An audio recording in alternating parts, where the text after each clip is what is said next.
I was psyched on blacksmithing. And then I ran into this little documentary on YouTube about a knife maker, and it changed everything.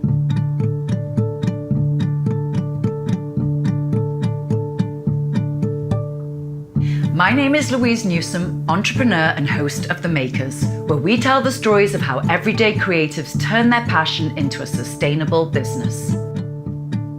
On this episode, you'll meet Matt Yazel, founder of Yazel Knives and part of the Makers Central team in Tarrytown, New York, a community workspace for artisanal makers who have learned and honed their craft either on their own, at school, or at one of the numerous and invaluable teaching studios out there, and took the leap and turned that craft into an actual business. Matt Yazel, a classically trained American bladesmith, finding his true passion after 20 years of restaurant and hospitality experience. His knives are made from scratch using a variety of raw materials, including steel, wood, and fabrics. A creator of one-of-a-kind kitchen tools that are highly functional, unique, and absolutely beautiful.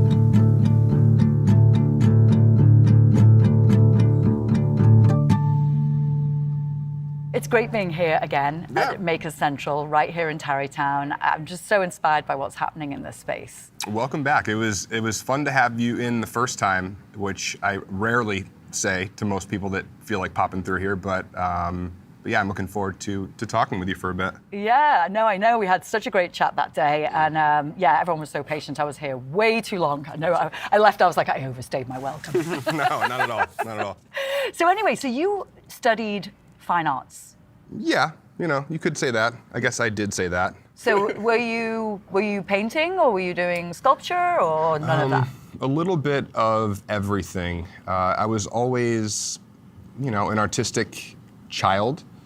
Mostly, it started with pencil and pen and drawing and things like that, and then through high school, the only class I really could excel in was literally anything to do with art, and then.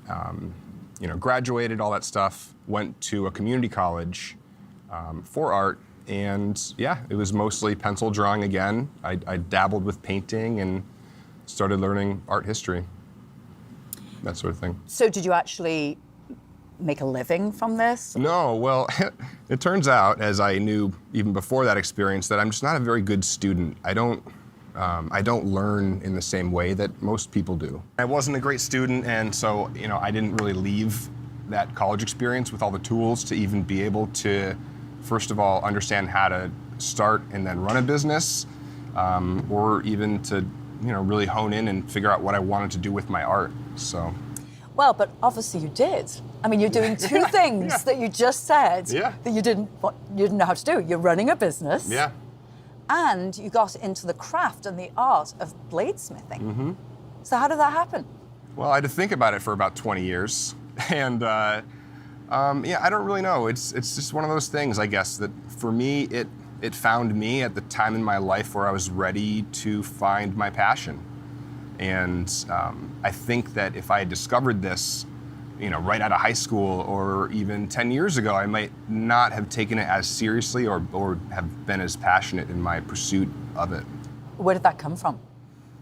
I mean, so we're all from restaurants. That's all of our past. I think we can all say that we took a lot out of that experience. I mean, so much of my life and who I am today is shaped by the restaurant experience. All my friends, the things that my values, all those things revolve around the restaurant. But after, again, 20 years working in that environment, it's the party kind of ends at a point, and then I'm left thinking, like, what is going to be there after this that's going to really fulfill me? So what were you doing in the restaurant business? Everything. Right. Yep, everything. I started off my first job, I was 14. I was working at Friendly's Ice Cream. I don't know if you're familiar with that. Oh, yes. Yeah. Plenty of Friendlies in the past. Yeah, exactly. So good. Give me a Sunday right now. So yeah, I was cooking burgers and making quesadillas at Friendly's for a couple years, and then I found out that you could make a lot more money working in the front of the house and serving. So I started doing that. I quickly escalated to working at what would be considered the best restaurant in my hometown, and then from there I moved to Boston, and then kind of worked that scene for about 10 years, working my way up the ranks and learning more and more. I've worked literally every single position in a restaurant. There's not one thing that I haven't done. So the fascination with knives, I mean, is this something that you had as a little boy? Actually, yeah. Yeah, You told me a funny story when I was here last time. Well, yeah, About you and your knives totally. and hiding them. It's just as crazy to me as it is to anybody else, I'm sure. But I think you get older, you start to forget the things about yourself, right? Like, how did I end up here? Why am I the way that I am? And yada yada. So last Christmas, I went to my parents' house and started like rummaging through my stuff in the attic, and I'm pulling out, football crap, and I finally get to my art stuff, and it's all very fascinating to look at. All my report cards, which are just horrible. We'll save that for the next conversation. And It's always fun looking at that. yeah, exactly, sort of. But in the bottom of the box, I came across a knife collection that I had when I was a little kid, and it started from my first ever knife that I received as a Boy Scout, and it's this tiny little folding thing, and I got it for Christmas, and I just remember looking at it and just wondering what was going on in there. I loved it so much I didn't even really use it because I didn't want to wreck it. And I'm digging through this box, and I found a few more knives, and I end up pulling out 10 or so different knives that I'd collected as a child. One of which it just brings back so many memories. I think this is probably what you're thinking about, is that when I was probably 9 or 10, I somehow acquired this really big folding knife. I mean, the blade is probably 5.5 inches long, and for a little kid with 10-year-old hands, it's like a sword.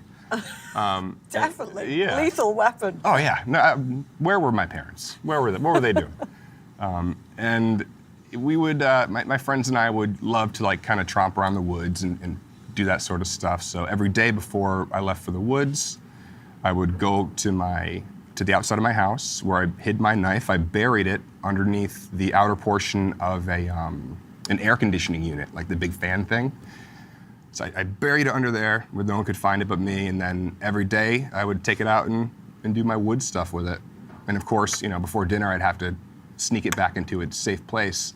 Were you hiding it from anyone, or was that just part of the I was hiding it from everybody. Right. I wasn't supposed to have that. I think there was a knife in there. How did you get hold of that? I have no idea. I don't know. I bet you it was my grandfather's, and I probably pilfered it, unfortunately, from him, but yeah. So you forgot that you hid it there? I did. We moved out of that house maybe a year later, so I was probably 11 or 12 when we moved out, and then I forgot about it into my early 20s. So 10 years later, I end up driving up to my childhood home, and of course, several different families have lived in this house by then, and I kind of snuck around the back and dug up my prized folding knife. Oh my goodness. It's crazy, yeah. Did you show the people that were living in the house? No, I took off. Are you kidding me? I got out of there. That's a riot. Yeah, I grabbed one of their bikes too on the way out. I just took whatever I could really fit in my hands. They'll never miss it. But yeah, it was just sitting there waiting for me, and it just really brought back so many feelings and memories of being a kid. And it was nice. The Makers is brought to you by Trade and Prosper. Here we share the stories of individuals and businesses that make our communities. We believe in those who are committed to doing well by doing good, using their hands, minds and hearts to create a better place for us all, and believe that a little sweat and a lot of sharing turns a community into a populace of prosperity. Trade and Prosper is a forum where those like-minded individuals meet to trade ideas, information, goods and services, as well as build long-lasting relationships that enable them to expand their reach locally and also globally. For more information on our organisation and for more podcast episodes, head over to tradeandprosper.com. Follow us on social media and join our Facebook group to connect with our growing community of creative entrepreneurs. You worked in restaurants, you worked front of house, back of house. You had a fascination with knives as a kid, you realised. Right. So how did this all kind of fuse where you were like, okay, I'm going to make knives for I mean, these knives, I mean, we have a few in front of us here. They're exquisite. Yeah, they're not bad. But these are like for somebody who wants this really special knife, right? A chef buys these, right? Or home. I mean, who are your customers, first of all? More or less. Well, I mean, so my customers are I like to think of my customers mostly as kind of people like myself, but maybe had their shit together a little bit before I did. I don't know if we can say that word here, but people around my age. I'm 37 right now, and so old. I know, I'm a geezer. Yeah, right. I think around my age, give or take 10 years. More cooking enthusiasts, people that have worked maybe behind a desk for a long time, and they just want to, go home and handle a piece of, something handcrafted with a story, maybe something they want to include in their own lives, but don't necessarily, maybe they haven't developed the skills. Did you know there was a market for this, though? No. I didn't go directly to knife making from restaurants. I started carpentry and just kind of making small projects in my tiny Boston apartment living room. So I was making spice racks out of that same living room. And this is a Boston apartment, so we're looking at like a 6x7 room, and there's sawdust everywhere, and I'm making these spice racks thinking I'm going to be a great carpenter. And then I learned about blacksmithing. There was a blacksmithing class really close to my apartment, so I went, and it blew my mind. Just the ability to manipulate a material that is just seemingly permanent. But once, under the right conditions, I guess just like everything else, you can move it around, and there are no limits to what you can do with it. So I was psyched on blacksmithing. I thought, I'm gonna be an ornamental blacksmith. I'm gonna make, whatever, brackets, hinges, just things that people need. And then I ran into this little documentary on YouTube about a knife maker in Vermont, and it changed everything. What was it? So he's a guy named Nick Anger. I saw this video, I guess, about 2.5, 3 years ago, and it was him telling his story and how he used to be like a social worker, and he liked his job, but it wasn't really fulfilling him. And then the video takes you into his blacksmith, knife shop, and all the imagery just fascinated me, and just like, going back to that place where these old-timey trades are just, I don't know, so crucial and beautiful at the same time. And just watching him work and hearing him speak about it, I decided I have to give it a try at that point. I'd never thought, I don't know how knives are made. I know they're metal at that point, but I had to give it a shot. And so I started to look into ways that I could educate myself in that arena. Well, I mean, you certainly have. My gosh, they're gorgeous. I mean, so all of the techniques, I mean, you have steel, and you have a finish on this knife. Right. Is this, I mean, that's all the way through the steel, you told me, right? So it's not just something on the surface that's been embossed onto the knife. Oh, yeah. This is... Yeah, it's not a coating or a painting. What we're looking at right now is, it's a chef's blade, and basically the process in which I have made the metal is called, it's either pattern welded, it's referred to, or it's also referred to as Damascus steel.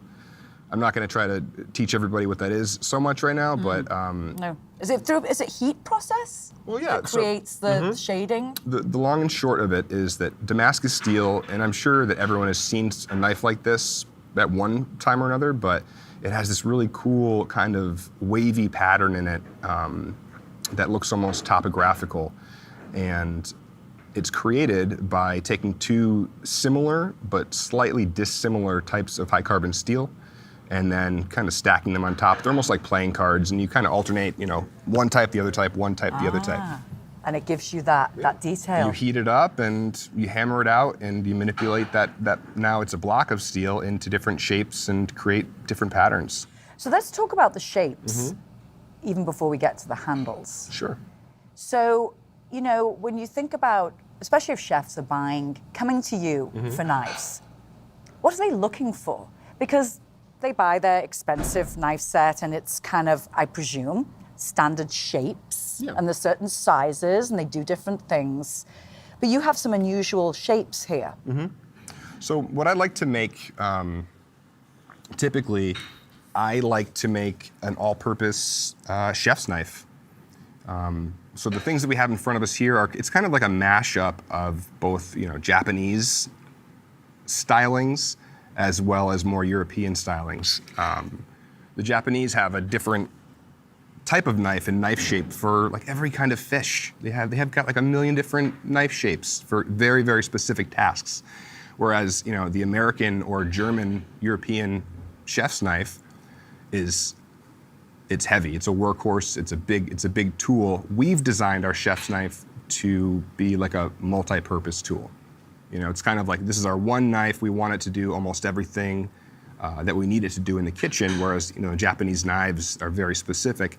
So what I've decided to do, and what a lot of, handmade knife makers are doing now, is creating a tool that has all of the greatest elements of all those knives kind of in one thing, in one item in your hand. So So when you say that, you mean it could even be used as a paring knife? yeah, more or less, depending. I mean, Right. I wouldn't try to make like a goose out of a tomato or a swan out of a tomato with one of these things. Then again, I obviously don't know how to do that anyway.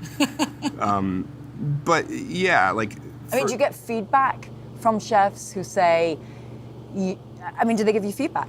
So absolutely. Design and Mostly, tweaking. most of my feedback comes from like chefs online, and they'll see the pictures that I posted on Instagram, and they'll just tell me like, oh, you should do this and that, and it'd be better if you added this element or took that away. And I really appreciate all of those notes. Have they helped? Somewhat. It's great to get an idea of what the pro chef wants and needs in a blade. For example, this guy I used to work with 10 years ago, he popped into my DMs on Instagram, and he was telling me, he was looking at an image of an 8-inch chef's knife. And he told me, he said, look at what the line cook right now needs is like a 6-inch chef knife that's taller, taller meaning from the heel portion of the blade to the spine.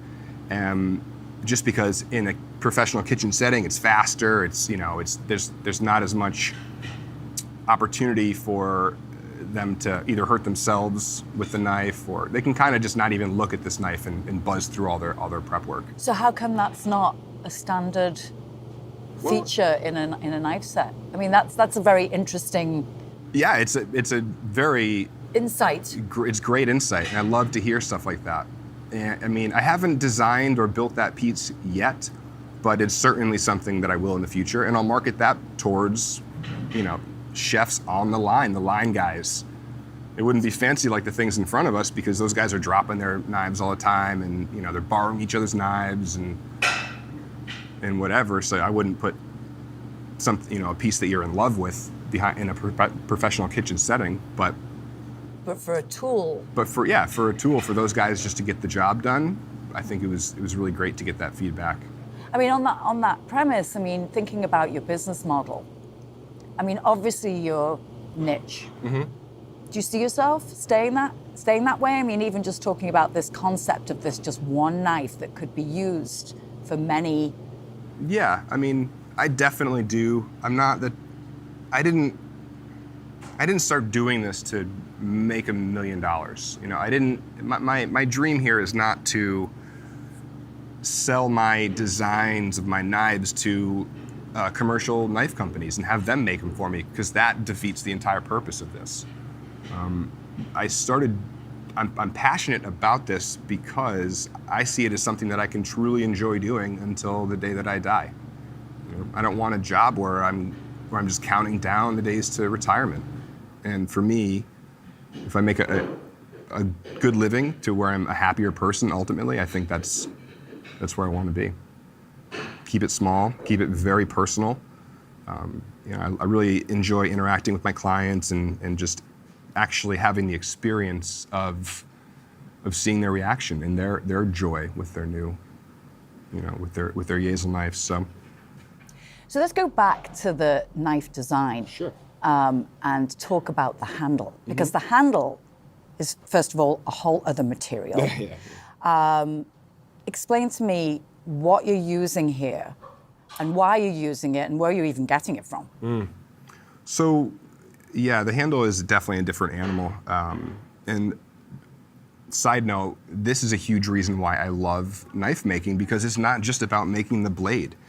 I get to work with metal, and then once that's, that process is finished, then I get to work with wood and types of, non-ferrous metals and other types of composite materials and things like bone, and, I've got woolly mammoth molar slices to utilize for different handle components. And so there is no limit to what I can create and to like kind of the essence and feel that I can put into any given piece, just depending on my imagination. How are you understanding the grip? I mean, that's obviously really important. Yeah. Well, one thing that actually I learned quickly is that, no one taught me how to make knives really, but no one teaches you how to put a handle on a knife. Nobody does. There's no one that's going to stand over you, and I really wished for a while that this was the case, but no one's going to tell you the rules of making a knife handle, because there aren't any. There's just a wrong way to do it. There's a ton of right ways, but there's a very wrong way to do it. So you have to make it stable? Oh yeah, first of all, it's all form follows function. And that being said, I'm not the kind of person, I do not like measuring stuff. I live I don't like clocks or alarms or anything like that. I like to be just more free and allow my own kind of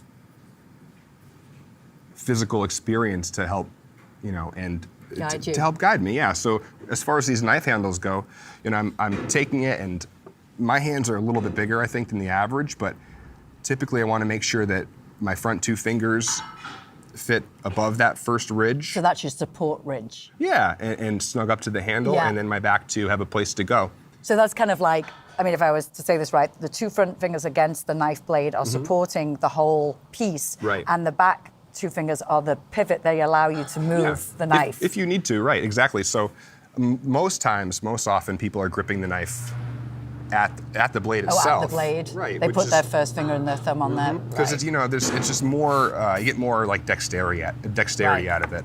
It's a pinch grip, and then you want to be able to slide it back and to be able to do like a nice kind of a slicing motion with it too, and have it be comfortable for that. It's a paintbrush in a way, right? Yeah. Because the cuts and the marks and everything that you're doing when you're prepping the food is so important. Well, if the knife isn't comfortable, then it's not really going to get used that much, unfortunately. And so I'd really try I handle these things a ton, way too much, and I just try to mimic the motions that the end user is going to be kind of going through with it, and try to make sure it's comfortable in each of those positions. And then I take it a step further and try to see how I can create an interesting look or flow of the lines and the curves in the handle. So how are you finding your customers? Do you find yourself savvy with the marketing side of your business, or is that tough? We're getting there. We're working on some branding things for me right now. We're building a website. And so all that, thankfully, is being done by people that know more about it than I do. I'm leaving that to the talented people. But really, so far, it's been word of mouth for the most part. Obviously, we did this Kickstarter here at Maker Central that was incredibly successful. I'm super, super grateful to have like this flood of people's interest in my work. And now I've got a very full plate. But well, that's great. Yeah. Until then, it was mostly I sell one knife to one person, and then one of their friends finds out, or that's. What's the price of these knives? Like, what's the cost range? Just a range. For you, very affordable. For you. Are they like over $1,000? Depending, yeah. So the cost is really based on the amount of time it takes to create the piece. And the wood you're using for the handle. Yeah, well, the materials can fluctuate in price, but typically that's not even a major element to this whole equation. It's really the amount of embellishment that takes me more time to make the knife. So if this chef's blade here is taking me, let's say, 50 hours, I mean, how much would you want for 50 hours of your Right. time? You know, so. And the people that appreciate and know this, they And- understand it. Exactly. And so Yeah. for 50 hours of my time, and you know, I'm kind of a new guy, this is a $1,300 knife. And for that, you're getting a completely unique, one-of-a-kind knife that I have literally toiled over to make sure that it's perfect in every way. And Do you have custom pieces? When I say custom, meaning that you have someone coming in who just is struggling with the universal availability, the knife availability out there, and they have their hand as a certain shape. That Oh, might yeah, be, absolutely. So they come to you for something Totally. very specific. And my mother is the first person to come to mind because she's developed some pretty terrible arthritis over the past however many years, and she's a wonderful cook as well. She's a great home chef, and so you know, I'm having to design these knives that she can kind of wrap her little claws around so she can continue to make us the food that we all love. There's another chef that's local, I won't mention his name, but he's got an injury on his hand that prevents him from holding certain shapes. And all of those needs can be, you know, accommodated relatively simply. You're not gonna find a commercial knife in a store that's going to have those qualities, or that thinks of the individual. Well, because basically, with a knife, generally, it is even on both sides, right? It is basically a form that's following a certain design. Yeah. So I suppose if someone with any kind of injury or you know that needs that changes all that, and maybe Of you're course. taking a side down and it's flatter on one Exactly. side, and Yep. right to accommodate. Like my mother's, change of grip. the handles that I make for my mom are probably 40% wider than the handle I would give to anybody else, just because she can grasp that one. And these things are so sharp. The last thing I want someone to do is be fumbling with it in their hands and then cut themselves. So it's all about safety too. Absolutely. Yep. About safety. Well, this was, oh my God, this was so insightful, Matt. I mean, I've like a whole new perspective on these knives. And I mean, I've had an appreciation, but even more so now after talking to you. Thank you very They're much. beautiful. So are you going to teach me how to use it now? Yeah, totally. What are we going to chop up? What did you bring? What you got? You got a cantaloupe somewhere? Some paper. We can do that too. Thank you for joining me this week on The Makers, brought to you by Trade and Prosper. If you enjoy the show, please follow me on iTunes and listen in next week when I chat with Natalia Woodward of Batflower Press. Natalia has a long history of printmaking and has spent her career around precious artwork, working with high-end art dealers and organizations such as New York's MoMA.